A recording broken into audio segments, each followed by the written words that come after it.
Bonjour! Alors, je suis tombée complètement par hasard sur cet article qui répertorie les meilleures insultes européennes. J'ai trouvé ça très très drôle, donc je me suis dit que j'allais le partager avec vous. Si vous ne venez pas de France, oui, je pose tout de suite ma question. Quelle est votre insulte préférée? Bon, si vous êtes français également, dites-moi ça dans les commentaires. Essayez peut-être un petit peu de vous censurer parce que YouTube risque de supprimer votre commentaire. Parce que non, c'est pas moi qui supprime, c'est YouTube. Moi, je ne supprime absolument rien. C'est YouTube qui supprime tout. Donc, bref, oui, les meilleures insultes européennes.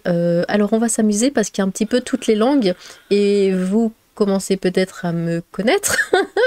Donc ça va être assez drôle. Donc connaître votre caso, je sais pas ce que c'est, de votre panenko, que je sais pas ce que c'est. Quelles sont les meilleures insultes européennes? Alors bon, ça a été traduit de l'anglais, donc ça risque d'être peut-être un petit peu bizarre. Avertissement, cet article contient des grossièretés et des propos que certaines personnes pourraient trouver offensants. Ouais. Dimanche dernier, c'était la journée nationale de l'insulte et j'étais même pas au courant. Oui, on sait qu'on est en retard de quelques jours, mais avec gentillesse, comme diraient les Français, allez vous faire une outre. Nous en faisons une semaine.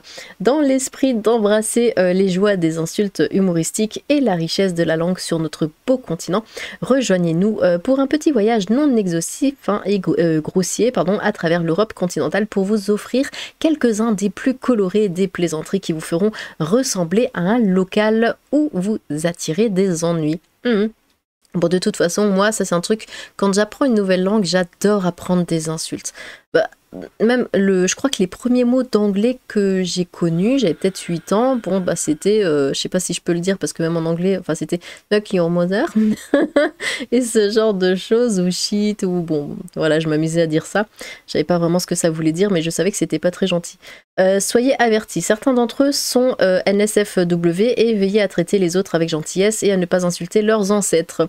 Le but de la journée nationale de l'insulte, désolé semaine, n'est pas d'être mesquin ou de blesser qui que ce soit, mais d'apprécier les différentes manières dont nous prononçons des injures et échangeons des pics. Surtout en France, parce que, bon, voilà, j'ai appris le japonais, j'ai discuté avec des japonais, et c'est vrai que, par exemple, au Japon, ils disent pas d'insultes, pas vraiment, il y en a, ça existe, par exemple, Xona, bon, ça veut dire connasse, ce genre de choses, mais ils l'utilisent pas, c'est pas comme nous, on va dire un unin, voilà, c'est un point d'exclamation pour nous, une virgule, quoi, non, enfin, en tout cas, moi... Je dis beaucoup putain, voilà, bon, pardon, je suis désolée, je dois me censurer à cause de YouTube, mais voilà, il y a certains pays où on dit pas autant d'insultes qu'en France, et bon, après pourquoi pas s'ils arrivent à s'exprimer, écoutez. Alors, Allemagne. Bon, ça commence bien. Les insultes allemandes sont géniales, principalement parce que ils aiment les bons mots composés. Ça va être super à lire. De nombreuses insultes courantes tournent autour des voitures et du code de la route. D'accord. Nous, c'est beaucoup autour du caca. J'ai l'impression. C'est vraiment tu me fais chier, va chier. Enfin, je sais pas ce qu'on a avec ça, mais pourquoi pas. Bon. Notamment Sonntagsfahrer, un conducteur du dimanche, révélant la haine des Allemands envers ceux qui n'agissent pas en conséquence et conduisent trop lentement sur leur autoroute bien aimée. Oui, mais en même temps, les Allemands sur les autoroutes, ils conduisent à 3000 à l'heure, c'est pas possible. Ou Schattenparker, quelqu'un qui se gare à l'ombre. Ouais. Quel est le problème? Bien que cette pratique semble extrêmement judicieuse et ne semble pas être une insulte, vous êtes apparemment un lâche, si vous vous cachez du soleil et craignez de pénétrer dans votre four voiture, allez comprendre. Bon, écoutez, les Allemands, c'est aussi un autre monde. Deux favoris lorsqu'il s'agit d'insultes composées. Deux mots sont... Oh Seigneur. Backpfeifengesicht. Gesicht. J'ai fait 7 ans d'allemand dans ma vie, ça se voit. Littéralement, un visage qui invite à une gifle. Avec Backpfeife signifiant une gifle sur la joue et Gesicht signifiant visage. Et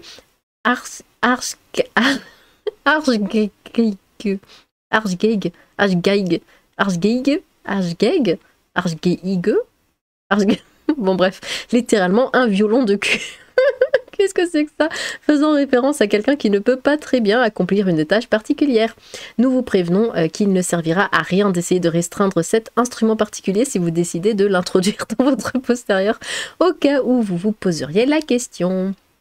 Mais le gagnant est, en respirant profondément, ah mon dieu, alors Teletubbies, ok, Teletubbies Zurückwinker, ce qui signifie celui qui salue les Teletubbies. Bah, qu'est-ce qu'ils ont les Teletubbies? Aussi volumineux que cela puisse paraître, hein, vous feriez bien d'introduire celui-ci dans votre vocabulaire si vous faites référence à quelqu'un qui ne le juge pas trop brillant ou faible. De plus, c'est amusant d'imaginer quelqu'un, en plus des enfants naturellement, faisant un signe de la main à l'écran en saluant sincèrement Tinky Winky, Dipsy, Lala et Po. J'ai pas compris. Bon, bref. France! Ah, c'est nous! J'adore la langue française, c'est une langue délicieuse, surtout pour jurer, c'est comme s'essuyer le cul avec de la soie. C'est tellement vrai. Vous pouvez remercier Oscar Wilde pour celui-là, qui connaissait une chose ou deux sur la richesse du français lorsqu'il s'agit d'une insulte fantastique.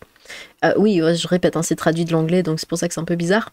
Une tendance courante remonte à la nourriture, mais bien sûr, avec plusieurs produits alimentaires utilisés pour rabaisser quelqu'un. L'andouille, ah oui, ah ça pue ça, ah c'est terrible. J'avais travaillé, c'est l'heure de l'anecdote, j'avais travaillé en restauration et un soir, bah c'était andouille, voilà. Et quand je devais récupérer genre les assiettes, les machins, je pouvais plus respirer. Ça sentait la mort que j'ai dû, un moment, je suis allée en cuisine, je suis sortie par la porte de service pour prendre l'air, je ne pouvais plus respirer, j'ai cru que j'allais vomir partout. L'andouille, c'est horrible. Une saucisse d'intestin, ouais, et une bonne façon de traiter quelqu'un d'idiot. Boudin, hein, est un boudin, mais lorsqu'il est utilisé comme insulte, il fait référence à une femme laide et à l'origine une prostituée. D'accord. Ah bon? Ah moi, boudin, c'est plutôt pour une femme grosse que je vais l'utiliser, genre, ah, c'est quoi ce boudin? Mais pas pour une laide, hein. Enfin, je sais pas, ça doit... Dites-moi ce que vous en pensez. Va te faire cuire un œuf est utile si vous voulez que quelqu'un arrête de vous déranger. Occupe-toi de tes oignons, hein, occupe-toi de tes propres oignons, et l'équivalent français de dire à quelqu'un de s'occuper de ses propres affaires. Saleton, ton sale est une expression peu flatteuse hein, pour quelqu'un considéré comme laid.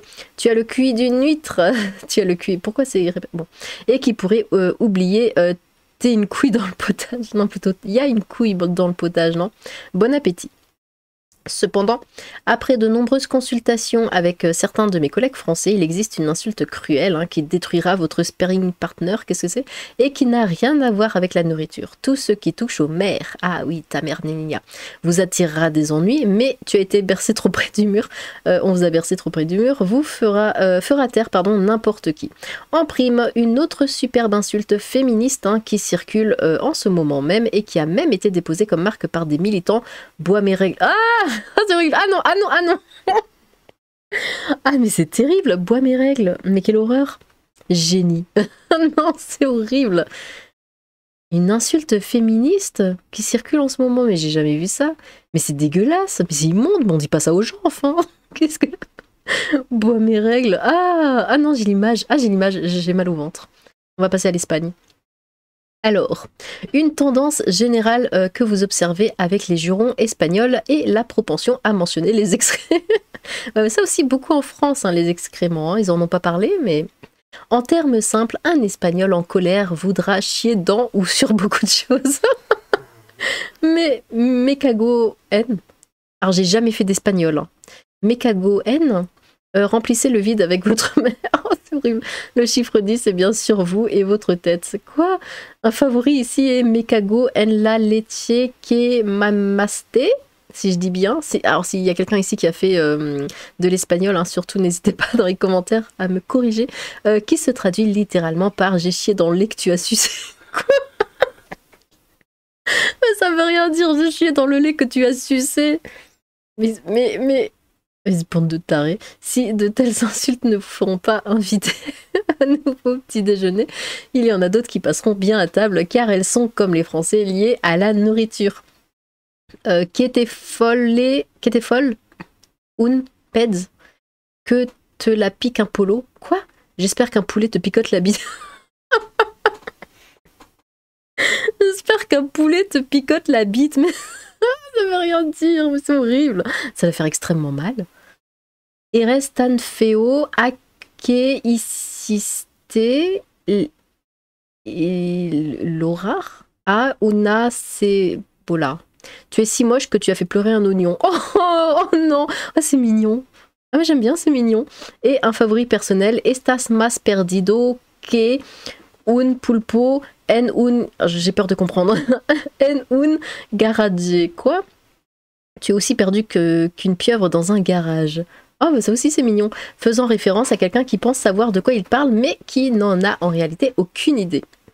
Notre préféré combine cependant à la fois le penchant espagnol pour le oh mon dieu, pour le scatologique dans leur giron et des aliments délicieux. Hein. Chupe mantequilla de mi culo, qui se traduit littéralement par suce le beurre de mon corps.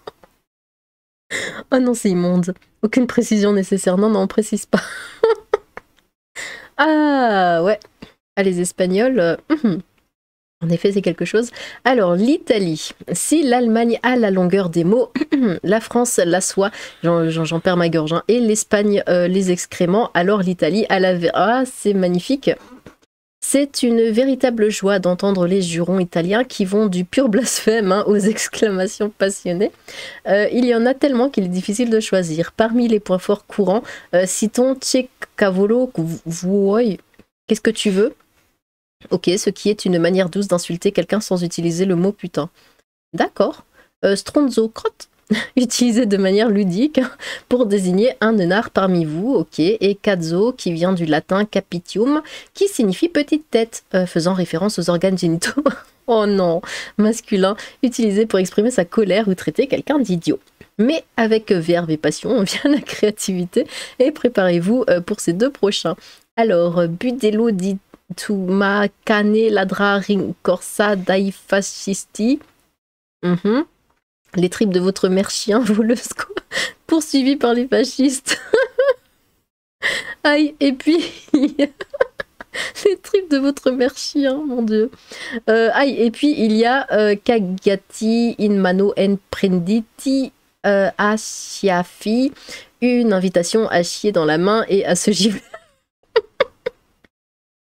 Et à se gifler à plusieurs reprises. Ah, délicieux. Ah bah oui. Dis donc, pourquoi on n'en a pas des comme ça en France? Alors, la Belgique. Si vous parlez français ou flamand, hein, vous avez forcément de jolis crossovers et quelques joyaux dans votre arsenal d'insultes. Voici. Alors, qu'est-ce que c'est que ça?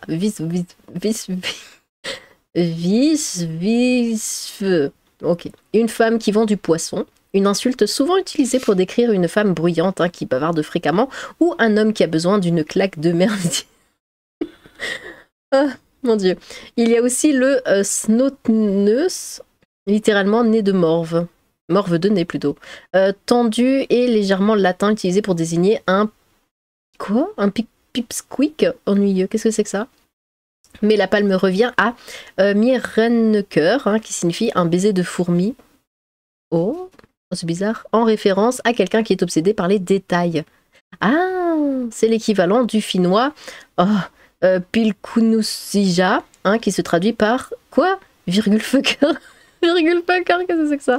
Un pinailleur pédant du plus haut niveau. Ayez cependant une pensée pour ces pauvres fourmis belges. Alors, au belge, bof bof. Hein. Pays-Bas. Alors qu'au Royaume-Uni, par exemple, de nombreuses insultes ont tendance à tourner autour du texte. Hein. Les insultes néerlandaises se concentrent principalement sur les maladies et le fait de qualifier quelqu'un de malade. Sérieusement, c'est partout et certains sont méchants et presque erronés. Habituellement, ajoutez canker, hein, qui veut dire cancer, à d'autres mots pour former de nouvelles combinaisons dommageables. Pour vous donner un avant-goût, alors canker, du coup, ligeur, malade du cancer. Ça, c'est une insulte? Bon. Conquerrap, hein, singe cancer, ok. Conquer les cœurs, cancer savoureux, quoi. Ne demandez pas, ok. Conquereur, pute cancéreuse, la pire du groupe. Ils s'étendent également à d'autres maladies avec téring, hein, tuberculose, clairé, choléra et typhus, hein, typhoïde, qui peuvent également être ajoutés à des mots pour rendre typhuslé, femme thyroïde sexuellement libérée, quoi. Krieg de Claire, attraper le choléra, et Krieg de peste, attraper la peste. Bien que ces propos puissent remettre en question si les Néerlandais savent ce qu'est une insulte, il y a quelques bons là-dedans, surtout panenkoek, hein, qui signifie crêpe. D'accord. Espèce de crêpe? Quoi, c'est une insulte? Un peu léger, surtout après toutes ces discussions sur la maladie, mais lorsqu'il est dit avec la bonne inflexion et une tape condescendante sur la tête, c'est une façon accablante de traiter quelqu'un de simplet et c'est très amusant à dire. D'accord. La Norvège.